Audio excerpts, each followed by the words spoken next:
वाढत्या वीज दरांमुळे त्रस्त झालेल्या नागरिकांना आता मोठा दिलासा मिळणार आहे। येत्या 1 एप्रिलपासून वीज स्वस्त होणार आहे। महावितरण कंपनीने महाराष्ट्र राज्य वीज नियामक आयोगाकडे वीज दर कपातीचा प्रस्ताव पाठवला होता।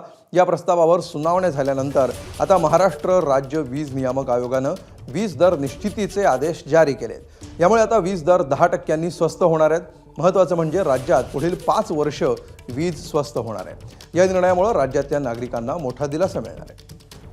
ज्या विजेची किंमत प्रति युनिट सरासरी 9 रुपये असते, त्या 9 रुपयाचं हे 3 रुपयावर 30% कन्झम्पशन ॲग्रिकल्चरचं, हे जे अरिथमॅटिक आहे, या भरोश्यावर आम्ही MRSकडे दावा केला होता की आम्हाला रेसिडेन्शियलचे दर 1 एप्रिलपासून म्हणजे 100 युनिटचे तर आम्ही 1 एप्रिल 2025 पासून पहिल्याच वर्षामध्ये कमी करायला याचिका केली होती 17%.